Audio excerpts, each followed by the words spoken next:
Welcome, listeners, or probably the only listener, Professor Kato. And thanks for tuning in to the third episode of Quiet on Set podcast, where I am taking a nosedive into the harsh working conditions of the film, TV industry and its effects on crew members. Once again, I am your host, Danielle Martinez, student at University of Hawaii at Mānoa.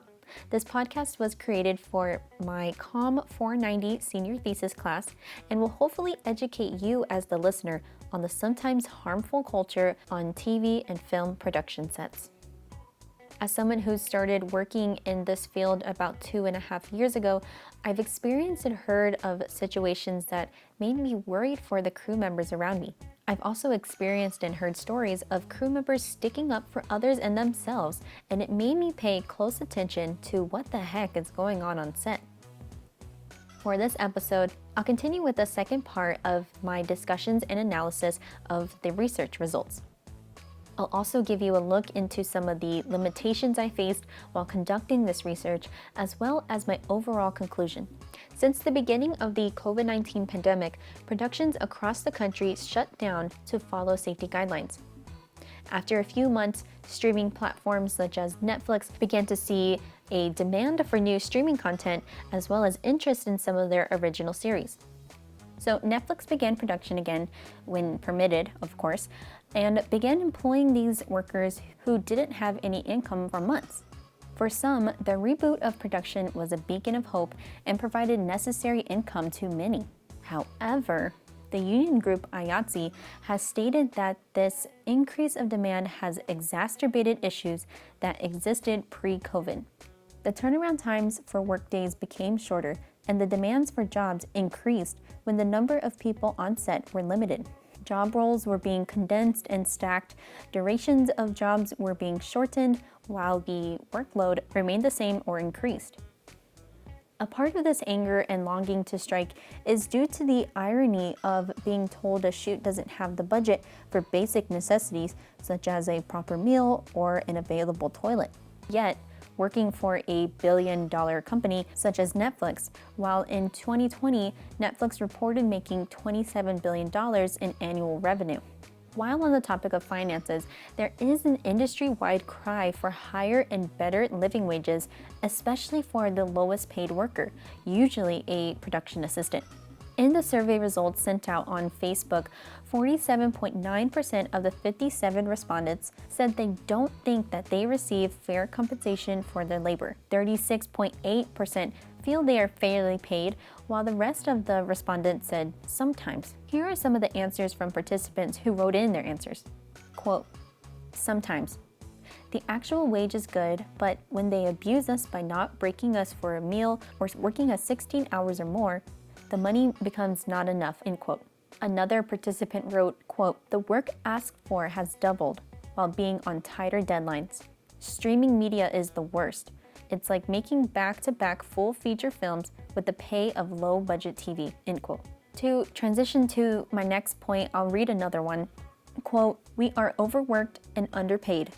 $15 per hour doesn't cover costs of living, medical, or life insurance. It still enables us to have a second job to meet our financial responsibilities, end quote. It's important to note that these answers came from individuals who identified as either an employee or freelancer and are all in different states and job positions within the industry. 41.3% of the participants that answered said they have worked 2 or more jobs while working in this industry. It's unclear if these participants needed to work a second job in order to fulfill their financial responsibilities or not, but according to the Bureau of Labor Statistics, Americans who have a second job see on average 25% of their income coming from that job, and the second job is held persistently through a period of time.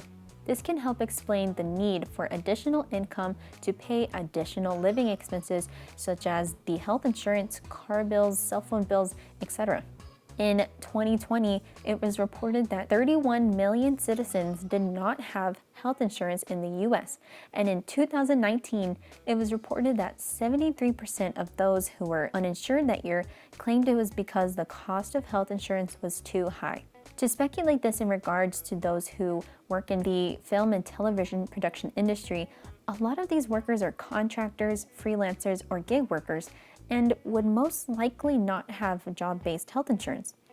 70.7% of my survey participants identified with being a contractor, freelancer, or gig worker. If they're not receiving medical insurance from the government, these individuals are either without health insurance or are paying out of pocket. 84.5% of the 58 survey participants have claimed to notice decline in either their mental or physical health from working within this industry. When asked to choose which symptoms they have experienced or are experiencing in relation to working in film and TV, I received a total of 56 responses, which is 96.55% of all participants. This is almost all of the participants claiming to have at least one of the provided symptoms. Let me read the results from most popular to least. And keep in mind, these percentages reflect the number of participants that have this symptom. 92.9% claimed lack of sleep. 87.5% claimed exhaustion. 71.7% claimed anxiety. 64.3% claimed loss of interest of work hobbies, family, etc.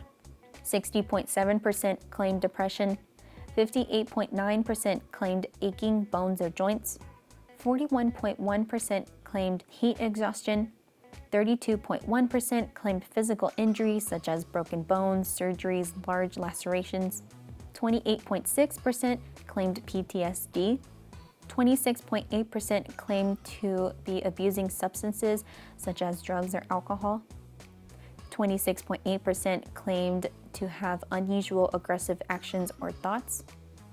16.1% claimed to have nervous tics. 7.1% claimed to have passed out from hunger, dehydration, or overexertion. 3.6% have claimed to have received a concussion. I'll read out the answers that these participants wrote in themselves.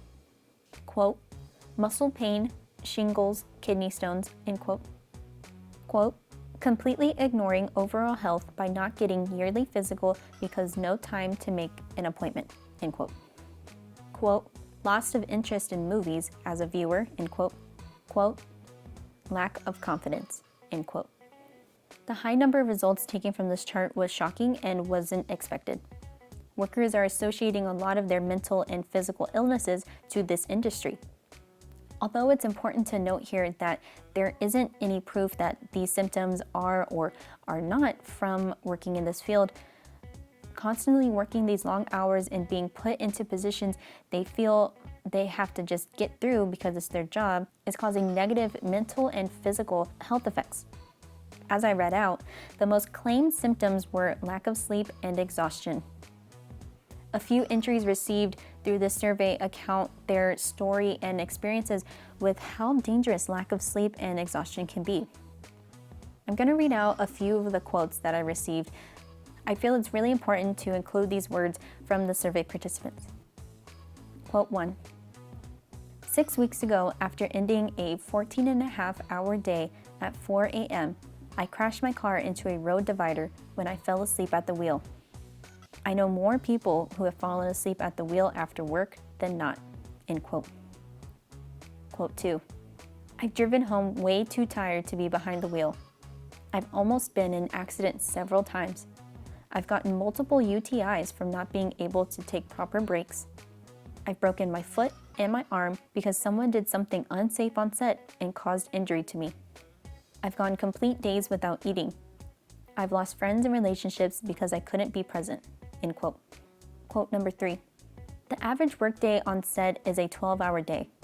Most of the time, you are working 14, 16, and 18-hour days, and sometimes substantially longer. The longest day that I can recall I worked was 26 hours.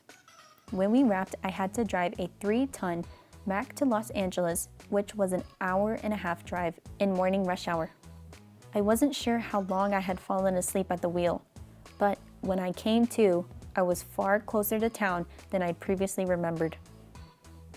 The most dangerous thing we do as crew is drive home.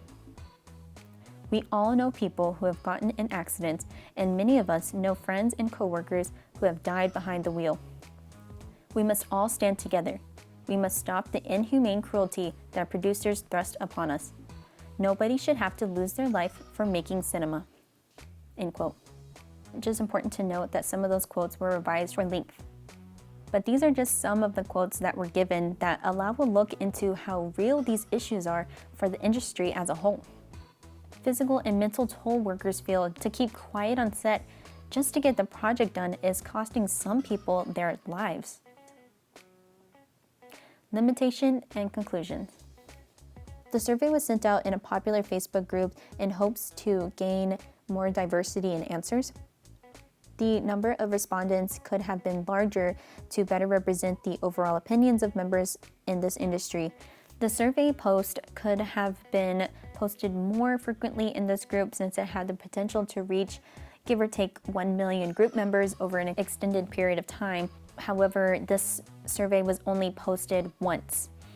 The number of questions was limited in the survey to 20. I felt that the questions had to be vetted carefully and be sparse since this was a survey that was free and had no compensation or reward. For further surveys, the questions can be more in-depth and ask a variety of questions regarding mental health struggles and personal life. A limitation I found when trying to research other survey results was that I needed to pay to access the information. The price to access the information was not expected, and because this research does not have any financial support or backing, I could not access that information to help further the research. A financial backing also could have provided the opportunity to compensate or reward survey participants for answering a long and in-depth survey. The research I was able to find on related issues, but in different fields, were made up of questions and results that were not specific to this thesis subject. Taking all these limitations into account, the research does provide a better insight of why certain behaviors are overlooked and widely accepted. The research also provides a small view into the negative emotions and experiences that have happened due to poor management of these projects by above-the-line personnel. Physical and mental health issues are prevalent in this industry, and the survey provided helps to shed a light on the hopefulness, but also the helplessness some crew members feel. As previously mentioned, a paradigm shift in thinking needs to happen across the board in order for change to ensue. More companies that provide better working conditions, livable wages, and a more humane approach to film and TV production need to be available to enter for those workers who feel stuck in this dangerous cycle. Thank you so much for listening to this Quiet on Set podcast series. I hope the episodes provided a better understanding of some of the challenges that film and TV production workers face behind the scenes. This has been Danielle Martinez with the Quiet on Set podcast for Associate Professor Kato's COM 490 Senior Thesis class. Thank you.